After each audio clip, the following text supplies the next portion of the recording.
What's good, listeners? Good morning. Welcome to the Chris College Show, Millennial Talk Show. How you doing, Marissa Pitts? Oh my gosh, I am ready for a movie night. I just want to cuddle up on the couch, eat some popcorn, drink some drinks, Are and you watch a playing movie. catch up? I know the Oscars are this Sunday at 8 p.m. Eastern Time. I am. I'm so busy. I've barely been able to see all the the movies. I've seen a few of them. I know which one I have as my favorite, but I got to do some catch up. I got a lot of catch up to do. What's the sleeper that you have not jumped onto it right away? Because I've seen them all. I think they're all fantastic, except one. Which one? Which one do you not like? And Women I'll avoid it. talking. I Women thought talk- it was.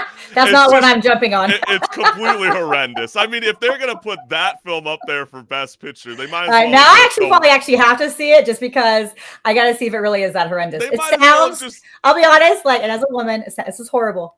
It sounds horrible. It doesn't sound like the film that I'm like, oh yeah, let me get McDormand it. is just so boring in this film. It's entirely based off written material instead of Mhm. visual. So if you're into that sort of thing, I mean, you are a theater gal after all. Maybe it might stick with you. I But know. for That's true. myself personally, it didn't catch any wings on that level. But you know what was also What? fluttering my feathers a bit is the Last of Us season finale that's coming up this Sunday. I'm And so I excited. just got to throw a bone into the mix because Mhm. don't you think it's kind of funny how the Last of Us season finale has no worries about competing with the Oscars as they did with the Super Bowl? Remember when Pretty they funny. actually changed the Had to episode to move be it. released later today on a Friday? Hmm. They're like, Hmm. nah, we're not going to do that. Do you have a feeling that's because HBO already recognizes that us, the millennials, and Gen Z are just not going to tune We're in to not the going to really Oscars? tune into the Oscars. We're going to watch the highlights, clip back into it, see it on YouTube. I know for me, I'm The Last of Us. I'll be like, Last Yeah, we'll be of the Us. last of us to catch up. But don't worry, we got an inspired film critic that's going to be joining us on Just Talking. His name is Julio Ramirez. He's such an amazing soul, and you guys are going to love him to death. But you know what, Marissa, bring yourself back up on screen because I figure we might as well have a little bit of fun since we got a couple minutes before we start kicking off this show with the bang. But since I've already brought up the Last of Us. And I know Henrik and I, we've been exploring it, or Henrik the Mhm. Wreck and I, excuse me, my co-host for my video game talk show, Rage Quit. We've been sort of debating a little bit about the whole video game curse. Has it been lifted? Is it still around? I know you didn't play the Last Mhm. of Us video game series, but after watching these 8 episodes, now going into the ninth, do you feel like you would play this game now after the I series is I over? would play the game. I'm still disappointed in the series that it turned into just a regular film, versus giving me video game elements during the fighting. Like I don't expect the whole thing, but on those episodes where they're running from the zombies, when they're Yeah. fighting, shooting, I would have liked to have seen more first person view, like they did in the very first Oh, okay. episode and a little bit in the second. I think that could have been sprinkled in because it's a beautiful. I love the show. I'm all about it. It does not scream video game at all to me Yeah. after episode 2. Yeah, I just kind of felt like it needed a little bit more of the deadly word that they didn't allow on set, the Z word, which was zombies. I'm just sort of missing it. I Zombies. mean, they are kind of hyping it up that like this season finale might be that banger, but I won't spoil it for you, Marissa. But as the gamers who played The Last of Us, we Mhm. kind of already know what's going to happen at the end. So will they have any real room to create all of those elements all at once for the season finale? I guess we'll see what's good, but We'll I'm see, but I so doubt it. curious on what the numbers are going to be like for The Last of Us viewership to the Oscars. And I'm I'm going going to to say, predict it now. It's going to be the lowest Oscar watching show to date. do you think it's because of The Last of Us? I think that has a little bit to do with it, but I also think that people just really aren't interested anymore. I think that the Oscars are boring. I Yeah, they love the pulled in dress. I about, watched the whole what they're wearing, the red carpet. I miss Joan Rivers for that. God, I totally miss her. yeah. So I love the fashion, the thing. The awards themselves, I can just YouTube and go on it and see the highlights. Yeah, no, that's such a great point, and that's the beauty about Twitter and Instagram and Meta. You can catch up on all those things, and yeah, I mean, let's keep a lookout. I mean, I have a feeling it's going to be 3 million more viewers that are going to be tuning in for The Last of Us compared to the 95th Academy Awards. And let me set the tone right now for everybody that's tuning in live, wherever you're checking out this show on your mobile or your PC devices. We got an amazing Just Talking guest, which is inspired film critic Julio Ramirez, as well as Montreal, Canada punk rocker LC and his new solo project, which is called Dead All Right. And also check out my music podcast, Off the Fret, More Music Talk, featuring Nashville country star Amanda Cooksey as my 8th installment. But all right, listeners, it is time to rock and roll. This one's called Say It. I'm beyond livid. That's what's been irking me like crazy. Psycho X. We hope that he grows from this. No, legit. I was trying to figure that out also. Whatever's on our mind, there's something that's been griping. So, I get to just say it. That's my question, Marissa. This is Say It, where Marissa Pitts and I gotta use some proper grammar here in the mix, all right?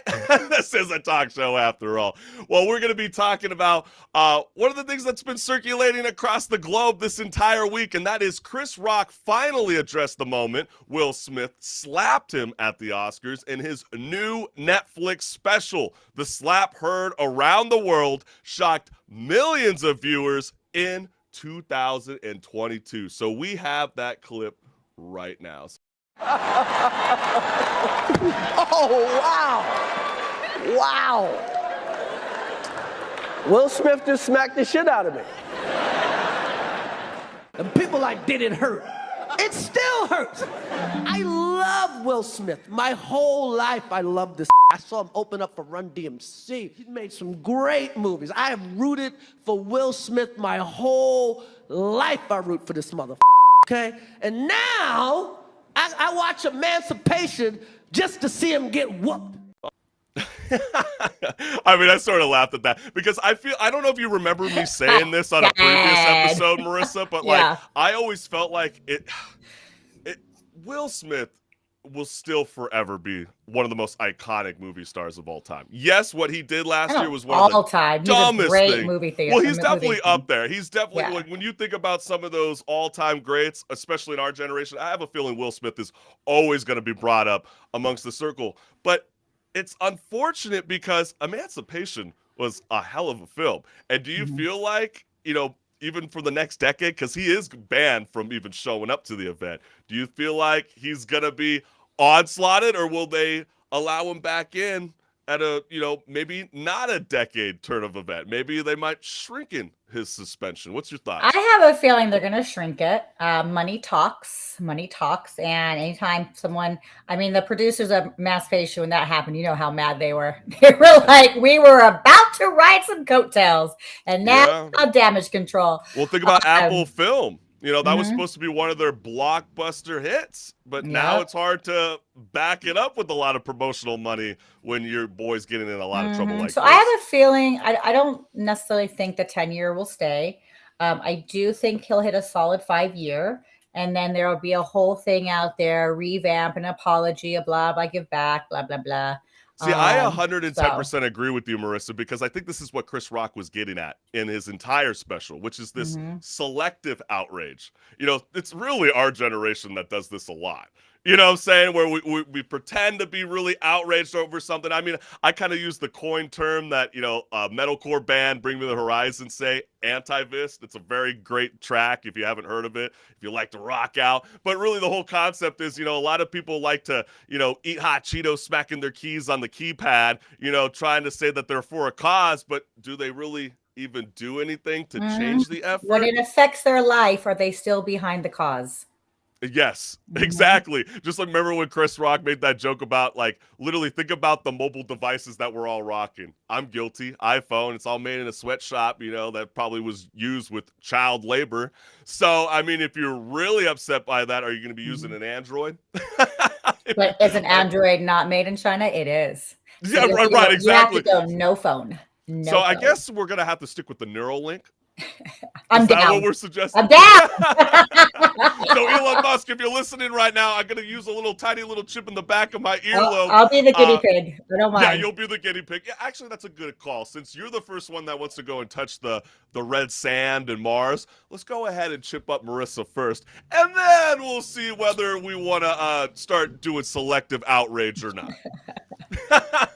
Hey, but everybody stick around because we got so much more left on the Chris College Show, Millennial Talk Show.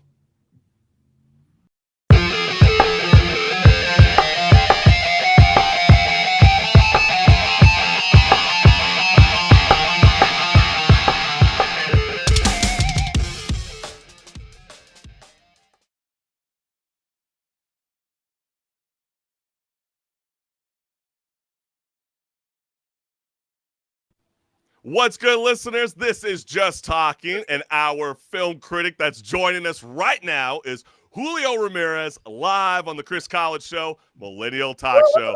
How's it going, fam? Oh, Hello, hello. Hey, how's it Are you going? digging this rain right now? Are those all the sad tears of all the people who worked their ass off in the industry who are realizing that our generation is just falling off the trajectory of even caring about the celebration of film and cinema?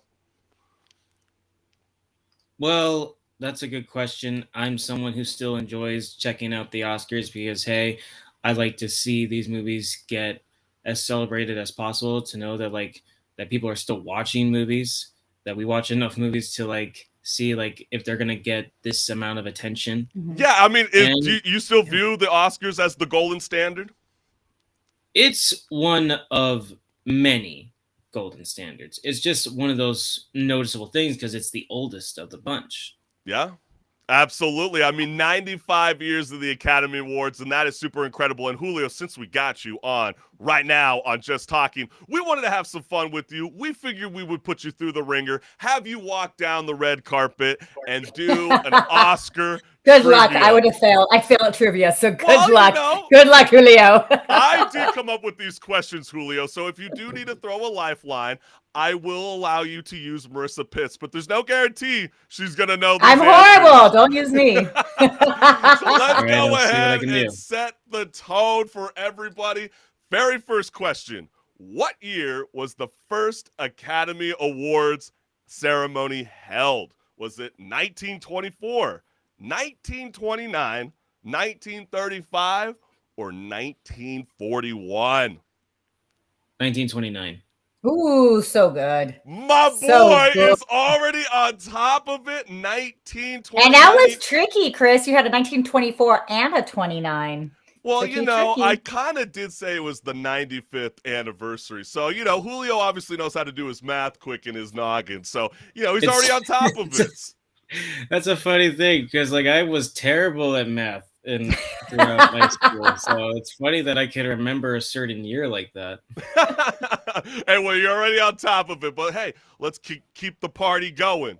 Which film won Best Picture last year? Was it Coda, West Side Story, or Dune? Coda.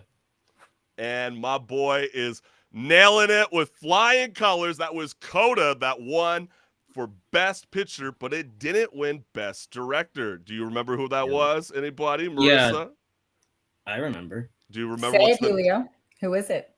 I remember that if I can, it was Jane Campion for That's Power correct. of the Dog. Was That is correct. That was not even one of the questions, but you're already on top of it. Look at you, Julio. Question number 3. Which actor stormed the stage at the Oscars in 2022, best known as the slap heard around the world? Was that Chris Rock? Was that Samuel L. Jackson, Will Smith, or Tyler Perry? I mean, I want to say it wrong just for laughs, but come on, it's Will Smith. I know what you were thinking. You really wanted to see a Samuel L. Jackson moment, didn't you? I wanted to say Denzel Washington. No, that would be kind of fun. Well, I remember he was counseling. He wasn't quite up on the stage, but he was almost he and there. Tyler Perry did that. Yeah. Let's go into question number 4. Which movie won Academy Awards for Best Picture, Best Director, Best Actor, Best Actress, and Best Screenplay, also known as the Big Five? Was that The Silence of the Lambs, Gone with the Wind, or Avengers Endgame? Silence of the Lambs. Woo! You are on okay, I have top to of say, I would have got that one wrong. I would have picked Gone with the Wind, See, I even would've though too. Silence of the Lambs is like one of my all-time favorites. And I definitely would have picked Gone with the Wind. Like, I have to admit, People- Only that was good. actual horror film to win Best Picture. Let that sink in. Really?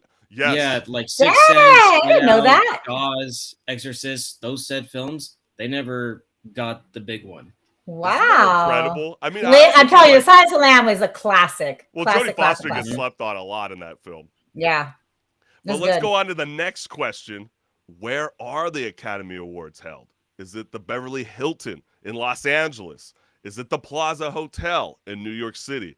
Is it the Shrine Auditorium in Los Angeles or the Dolby Theater in Los Angeles? Okay, this is different than the first question. So I know that obviously this is LA. That's where they always host it. But if I can say this right, I think it would have to be Dolby, right?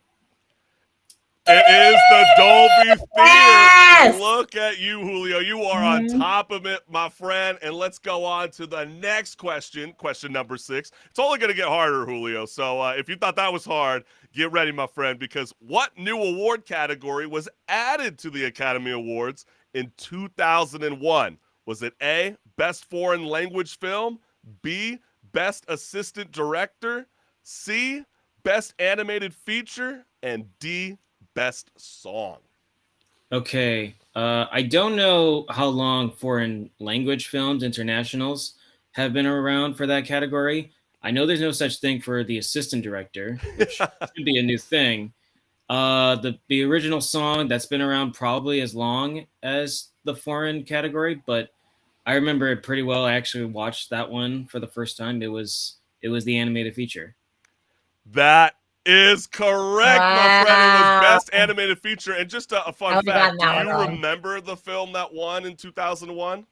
I do remember Shrek beat Monsters Inc. I am and amazed. Wow. I'm shocked you knew that. Okay, I thought that was going to be a fun fact. I watched that awesome. video on YouTube a month ago, and it was such a cute thing that they did. Like, they had Shrek in a tux, and then Jimmy Neutron had like this little cube that did the applause for him. It was hilarious. I love Jimmy Neutron. I'm forgetting about all of those amazing golden gem moments. But as I said, it only gets harder as we go. So who has been nominated the most for the Oscars in 2023? Was that Everything Everywhere All at Once? Was it Elvis? Was it All Quiet on the Western Front? Or was it Avatar: The Way of Water? Ooh, this is a tough one. I was just looking. I had the ballot on me. So I if I can remember right, without counting right now, I remember A, B, and D. They have around like at least 5 to 7 nominations, but I think it has to be All Quiet on the Western Front that had more than 10, because I kept hearing that name all over the awards announcements. Unfortunately, it was actually Everything Everywhere All at Once has the most, as 11 nominations going into this 11. Oscars. And they just found out today, when you gather in the Screen Actors Guild, the PGA, WGA, they actually had more nominations going into the Oscars than Lord of the Rings: Return of the King. Believe it or not. That's insane. Because I would argue that The Return of the King is one of the most dominant films of all time. But let's continue it's the last blockbuster to actually win Best Picture. Exactly. And that's why we're going to have Avatar and Dune have not had that luck.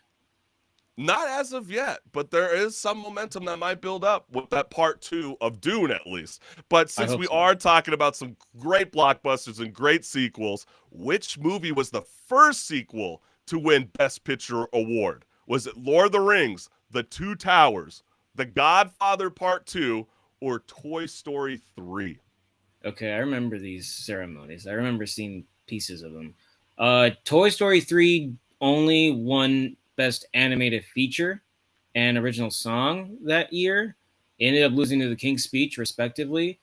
Two Towers, that lost to Chicago, so it's obviously Godfather 2. I am amazed at how well you do your studies when it comes to cinema, my friend. The Godfather Part 2 is the correct answer. And let's go on into some very fun facts. This is not an easy one. What is the mythical origin of the nickname Oscar? Was it A, named after the godfather of cinema?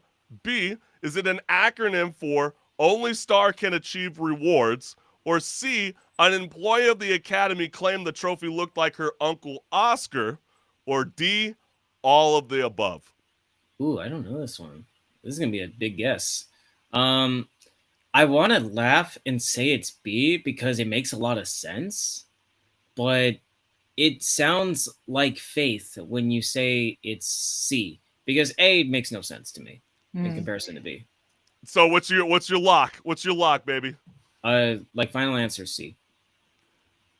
That is correct. See, I thought you were going to fall for the D, all the above. That was like, that's always the cue that they love to do on Who Wants to Be a Millionaire. This is going to be our very last question. Julio, you were absolutely killing it. And the last one is, which movie was accidentally awarded the Oscar for Best Picture in 2017? Oh, so funny. Accidentally, okay? Not awarded Best Picture, accidentally. Was that Moonlight, La La Land, or Blade Runner 2049?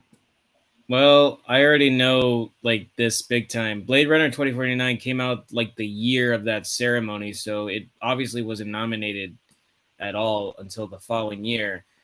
And I feel so bad for Warren Beatty and Faye Dunaway that night because they got the wrong envelope and it said La La Land.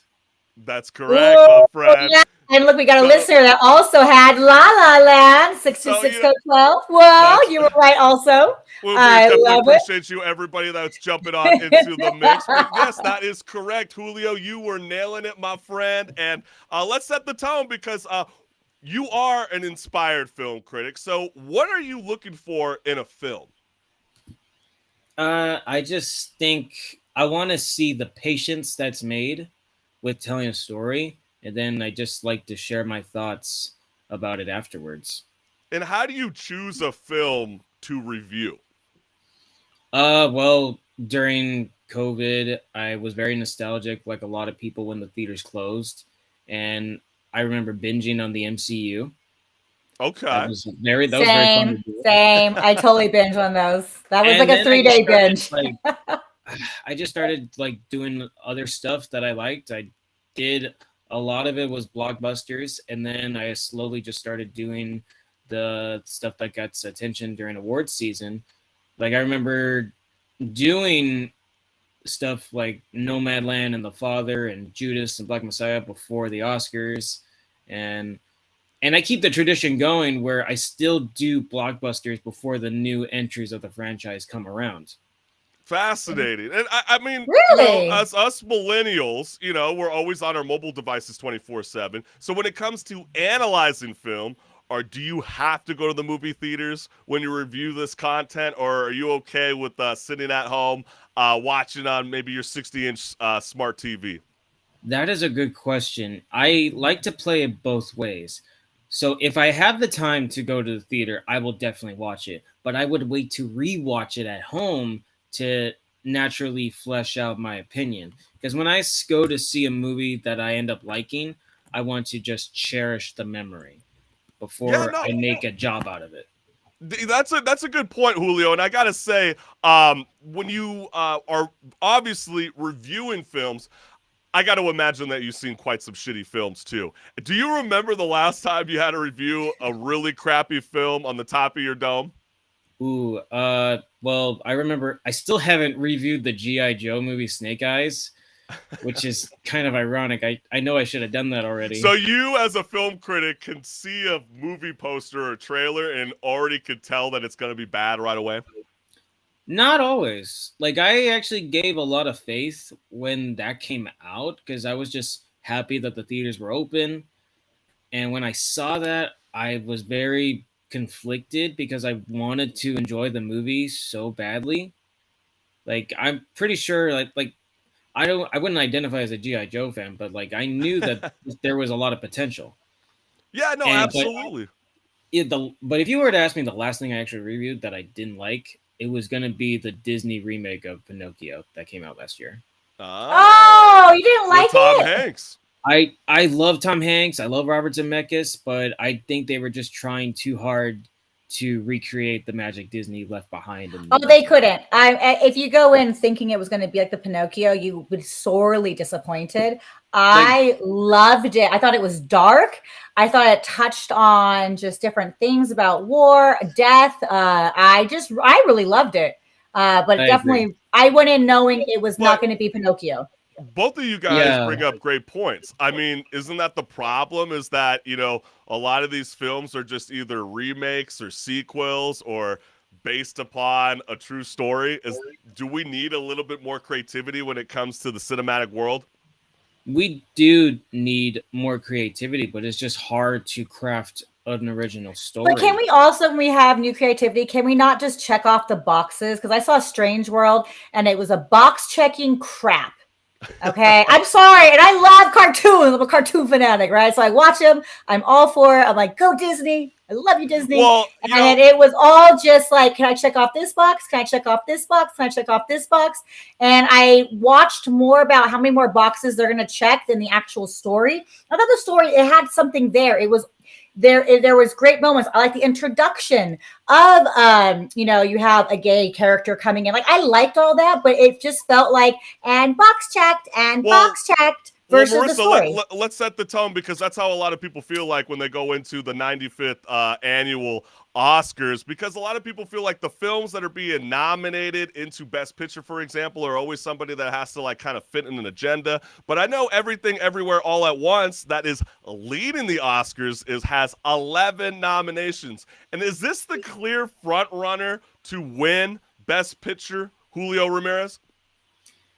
I am rooting for this one to succeed, just for the sake of that people actually went out and enjoyed this film personally. They didn't really think twice about an agenda when it came out. I don't think about that at all when I watch movies. I just want to enjoy it. See, I can actually detest to what you just said, because I actually absolutely hated that film. I thought the film served no purpose. I actually was falling asleep during the entire film. I mean, I understand that, like, when you go on like Wikipedia, for example, and you look up the film, they say this is a theater of the absurd. But theater of the absurd is not about flying dildos or, Taekwondo or someone to get jammed up the ass with the butt plug. I mean, it's like, so what's the reason for this film? I mean, what's so absurd about it that everybody needs to watch it? Well, I remember saying, like, there's this, it's very out of words for it. Like, yes, it is funny for moments like that to occur, but there's like this unspoken heart that helps us appreciate life and family between the chaos that comes our way. But is that really absurdist though? Because I mean, absurdum, if you look at like why it even came out in theater, was after World War II. The questioning of, is there God? Is there even a meaning to a life? What is that? Yes, it leaves a cliffhanger of like, maybe. There's always a maybe, unlike nihilism, which is like, nope, there is no God. Like, get over it. And I didn't get any of that from the film. Yeah, you're connecting family, but where's the existentialism? Where's that part about, are we even worth doing it? Yeah, because when I look at all these films that are listed for Best Picture right now, Julio, I feel like it's all quiet on the Western Front. And Marissa, you might as well chime in and say your Best Picture, and then we'll hand over to Julio. Banshee. So I loved it. The Banshees was pretty good. It was amazing. Chris did not like it. Bad on Chris. Okay, the only thing that anybody ever talks about is the finger scene. Okay, and that was hilarious. I was like, you knew it was gonna happen. Those of you who haven't seen the movie, I'm sorry to spoil it. But out of hour 2, though, Julio, who holds closer to that competition with Everything Everywhere? Well, I think personally it can be The Fabelmans. Really? Over Elvis? I loved Elvis. I definitely enjoyed it. Obviously, Austin Butler was surreal in recreating the presence of one of the most iconic musicians out there. It's a very personal story, but I think The Fabelmans had another deep layer of being personal because Spielberg is able to tell people, hey, I was able to pull it off within my struggles, and I think everyone else can too. Well, did you know, Julio, that Steven Spielberg hasn't won an Oscar since 1999? Some people feel like he's going to win it more towards the best adapted screenplay. So that could definitely be a possibility. But when it comes to the lead actors, as you can clearly see from this list, don't you feel like it's between Austin and Brandon? Or Yes. is it okay? And who going to take the big prize? You know, like, to analyze this list, it's good that Colin finally got that nod. He deserved it, but sadly it ain't gonna be his year. I did not watch Living, so I got nothing against Bill Nighy. I just don't think. But isn't that the it's his year point, either. though? There's films that are nominated for the Oscars that just nobody checks out. I mean, isn't that the problem? I hope it's Brendan Fraser. That's where I was getting. That's to. what I hope. I hope it is. I like Why- him. I think but he I needs to guess- come back. Let me ask Mhm. this question to you, Julio. Why is it that he's being celebrated for the makeup and, hair design for the whale when other people have been dragged under the rug for playing, like somebody with a disability, for example? I mean, he's in a fat suit. I remember Tom Hanks got a lot of shit for Elvis for jumping in. Why does he get the free hall pass? Well, I didn't feel that way when I watched Elvis. I thought Tom Hanks was great in general. Like, he's Same. handling the makeup. Like, I was expecting him So to you be think that's all nominated. selective outrage like Chris Rock was talking about in his new Netflix special? Yep, the Oscars got picky. This was probably their most picky. No, I definitely hear you on that one. So when you look at this, I really don't know who's going to win on lead actress. So I'm going to hand the floor over to you, Julio, since you are the inspired film critic. Who stands out? It's definitely a big tie between Kate and Michelle. Which Michelle, homie? Those two Michelles there. You think- Michelle Yeoh. Thank you. I Because was she's thinking winning. Well, some people Michelle feel Yeoh's like winning. Michelle could win, and I heard it because Kate has already won an Oscar before, but Twice. even twice, right? So do you feel like the Academy voters are going to sway towards Michelle just because they're like, oh, she's already won, let's give it to somebody else? I mean, this could start a riot, to be honest, because everybody knows Kate was great, but we know Michelle it's Yeoh. Michelle Yeoh's time. She's going to pull it, and I think she should. Yes. Rightfully Yeah, I so. guess with the Rightfully, and it's a rightfully so. It's not let me just do it because she's a woman of color. Rightfully so, she deserves this.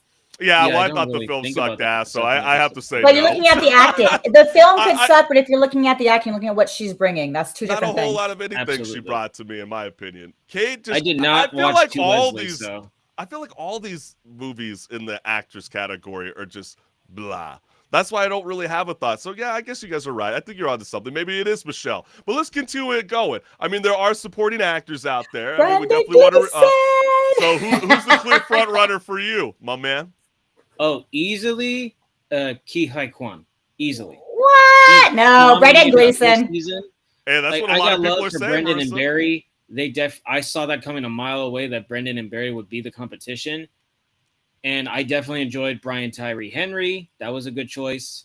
But really, Judd Hirsch? I know, right? That should have been for Paul Dano, if not Tom Hanks. That's funny. That's a good point. That's a good point. I'm kind of surprised that Paul Dano didn't get supported in that role. But what about supporting actress? And the reason I like this category more than anything is there's a lot of people talking about Jamie Lee Curtis, but think about Angela Bassett. She is one of the first stars to actually get nominated under the MCU. Will she finally crack the code and bring a golden trophy to Disney and Marvel with her role in Wakanda Forever? Well, definitely, first of all, I love Jamie Lee Curtis. We all love Jamie Lee from the get-go. This was not the role to nominate her for, to be honest. I agree. I feel like she should have gotten it when she came back for Halloween. Ooh.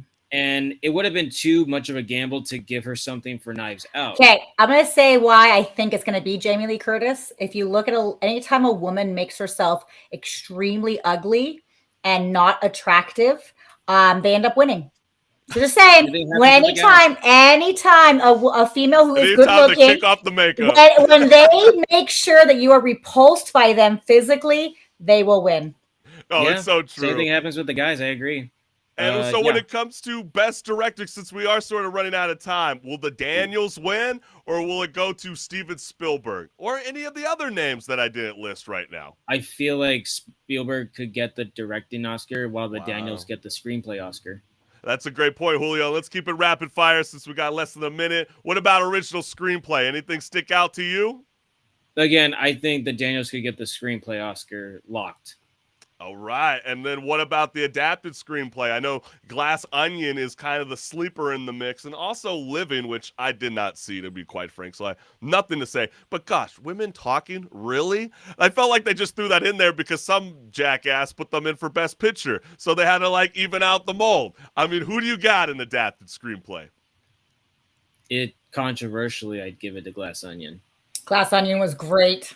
Great. And what about the visual effects? Will it go to Avatar? Will it go to Wakanda? Will it go to Top Gun, The Batman, or All Quiet on the Western Front? This is usually the one that blockbusters get guaranteed most of the time, so I am sure that Avatar will be the one to get it. And it would be a slap in the face if it lost to Top Gun. Yeah, I have to agree with you. That's Agreed. definitely the case. I definitely feel like, Avatar, The Way of Water is definitely going to excel in that route, but then it's not going to go anywhere with the rest of the categories throughout the night. But Julio Ramirez, we got to thank you. Yes, thank you. Big time for hyping us up. Going into the 95th Academy Awards. They're happening this Sunday at 8 p.m. Eastern Standard Time. And thank you, my friend. We would love to have you back on in the future. But for everybody that's checking us out right now at the half-hour mark, stick around as we got more left on the Chris College Show, Millennial Talk Show.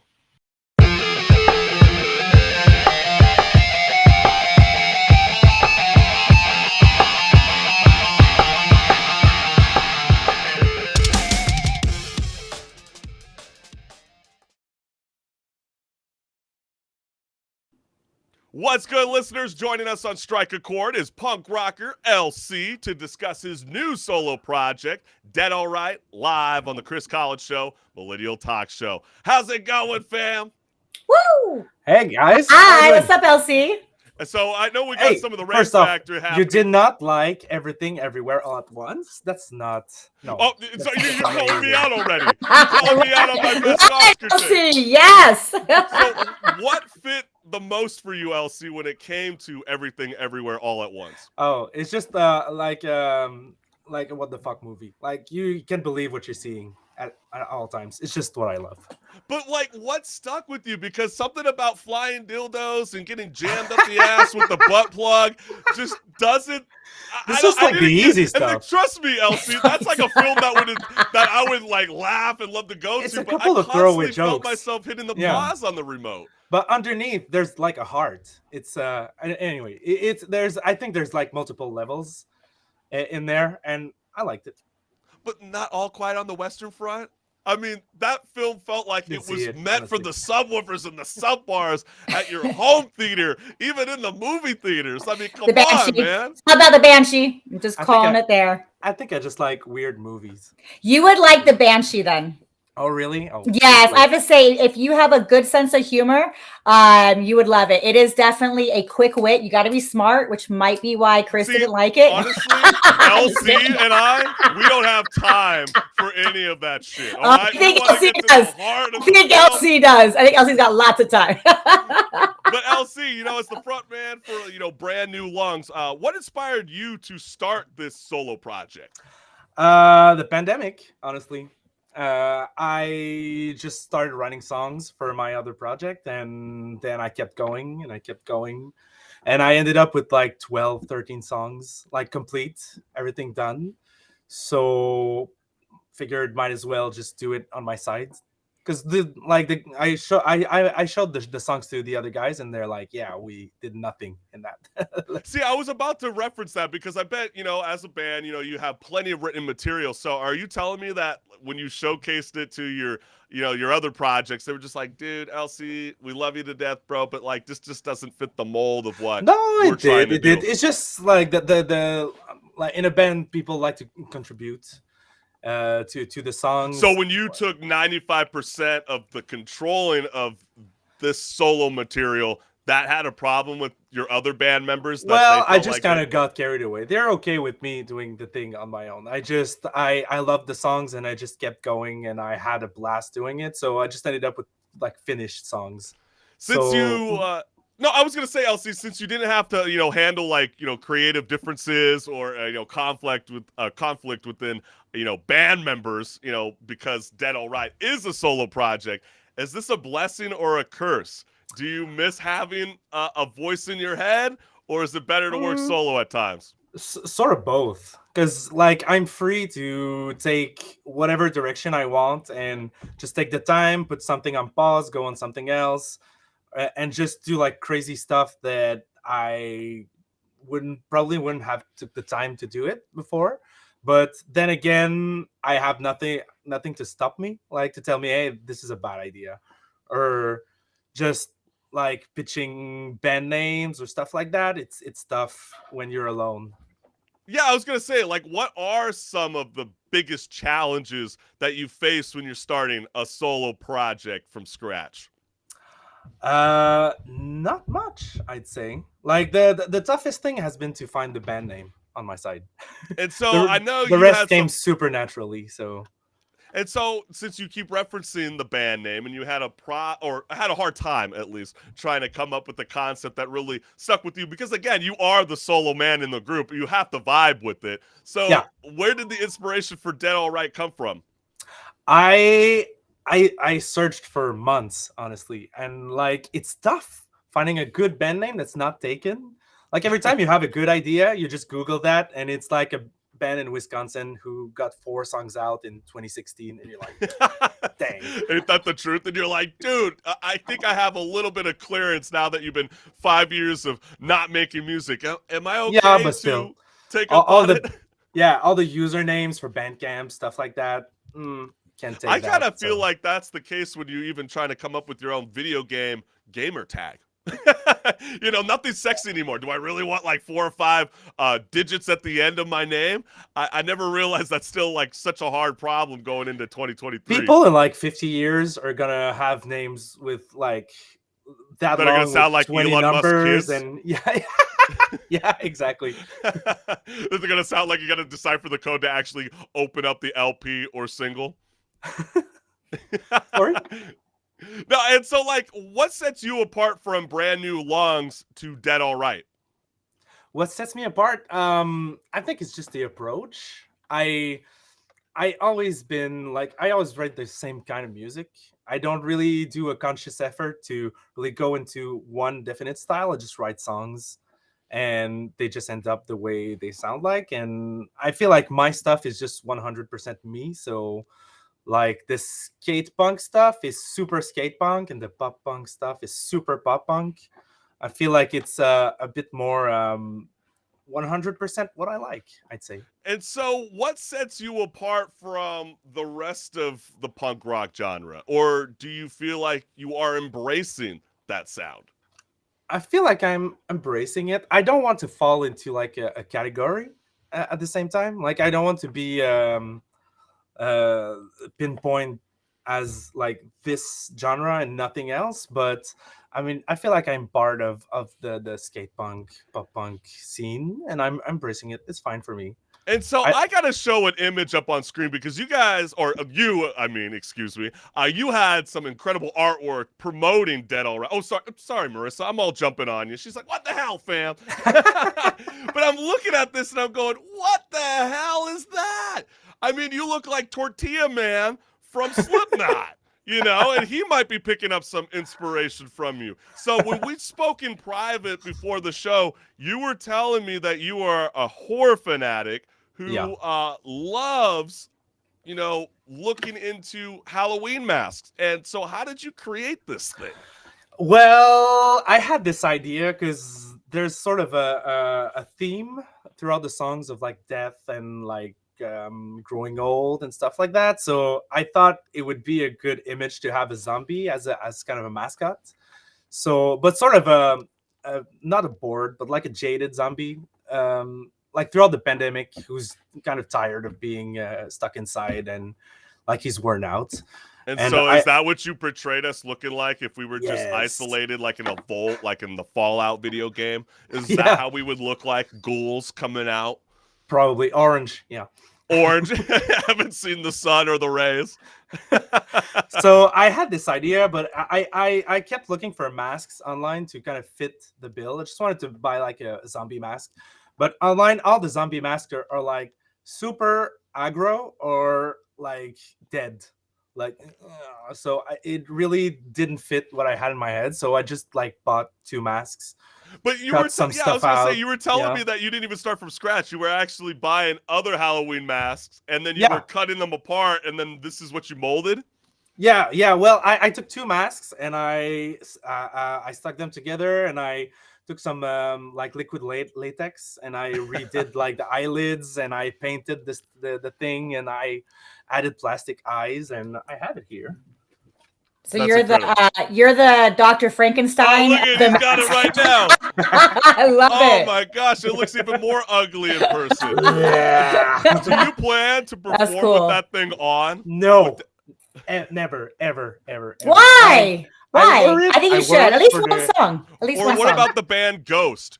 What about the band members? If you potentially get some to play some live shows, would you have them wear that?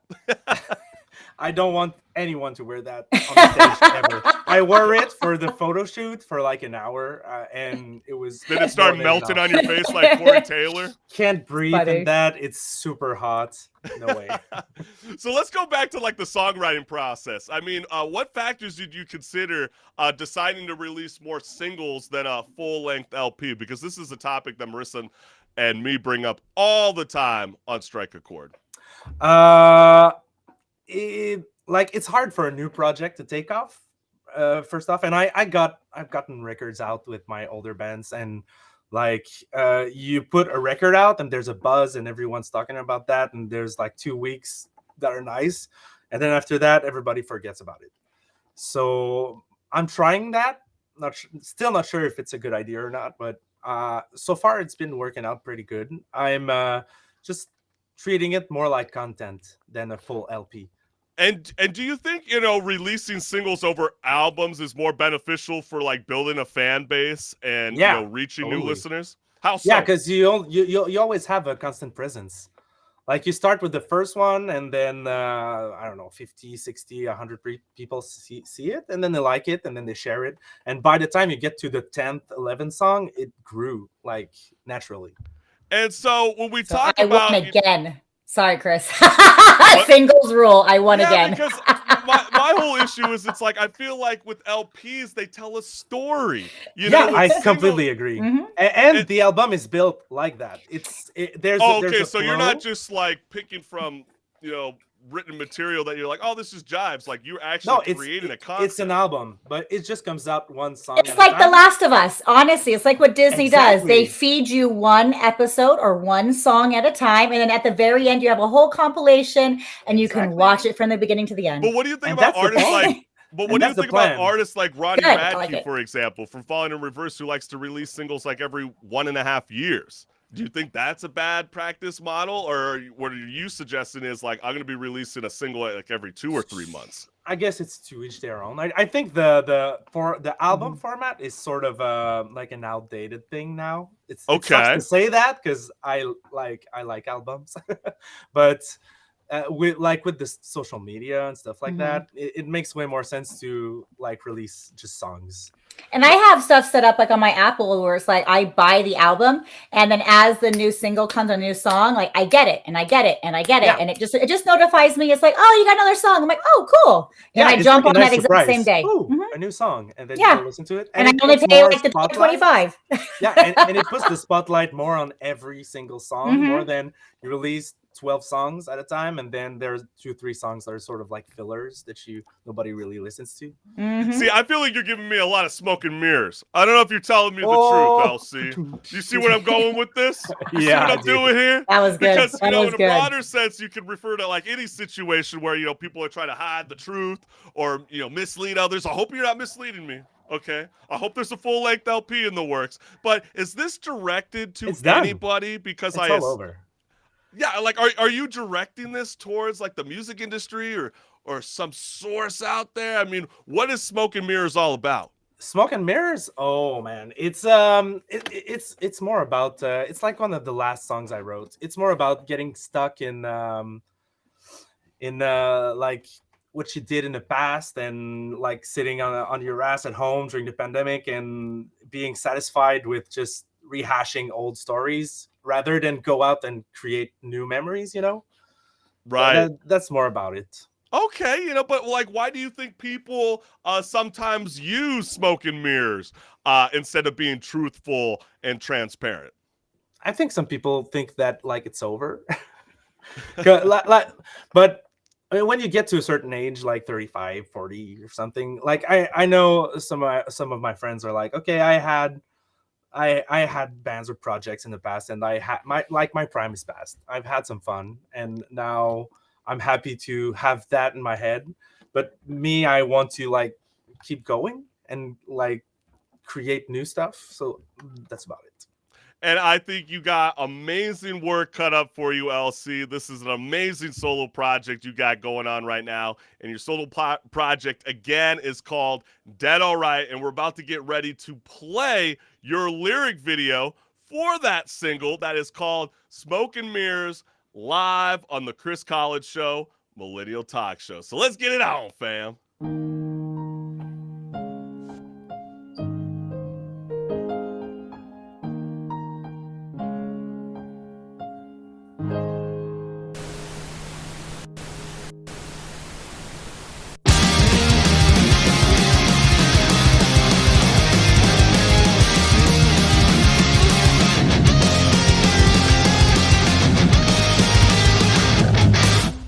So far, try nothing at all, and I'm all out of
Yeah, that's what's good. That is LC's solo project, Dead All Right. And let's bring back on the Motley Crew.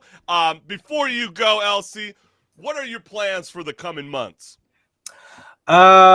Keep going, releasing songs. One song every 3 weeks, a month approximately, and then at the end, a physical album. Rock and Exciting. roll. Very I cannot- exciting. Best I of love both it. So worlds. great. That is the Mhm. best of both worlds. Now I get to figure out your track. I get satisfied first, so that's all I care about. It's only about what Marissa needs. So I care All right, about. all right. Hey, but we can't thank you enough as much as you are, Yeah. bird feeding me, like pretty much like it feels like mouth to mouth. I know it sounds a little weird, but that's what you're doing, all right? With you, releasing your singles one at a time. I guess I'll have to cave in a little bit, Elsie. But thank you again We'll have for a joining follow-up Striker at the Court. end, so don't Yeah, worry. you just have to wait. Just hold out, Chris. Just Yeah. hold out. Okay, fair enough, fam. Fair enough. Elsie, you've been an amazing soul. Much success moving forward in the year 2023. Yes, awesome. Thanks a lot for having me. Absolutely, brother. And for everybody that's tuning in right now to the Chris College Show Millennial Talk Show, stick around as we have more left on the show.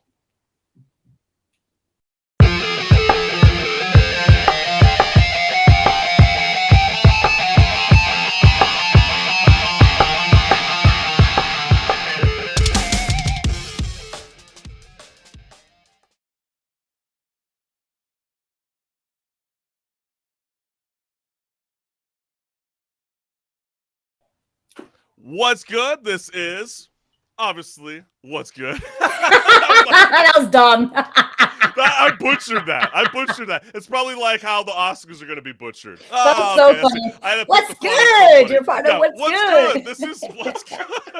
That's it, y'all. That's the show. I need the Looney Tunes bit to keep rolling. But hey, we wanted to have some fun with y'all. I was gathering some funny clips and epic fails throughout the week that unfold right before my own very eyes. And I'm going to showcase that with you, the CCS family. So let's go ahead and let's have some fun here. So I'm going to get... So us teachers would never ask you students to do anything we wouldn't do ourselves. Holy crap! 3, 2, 1, go!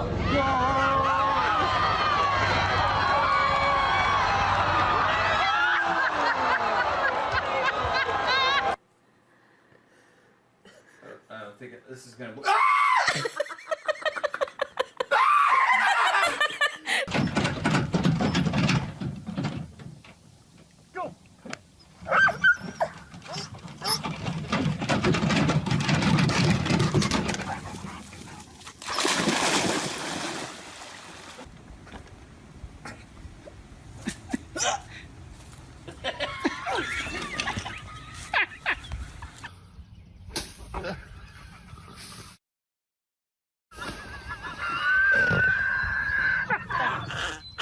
You stay right there when I get to you.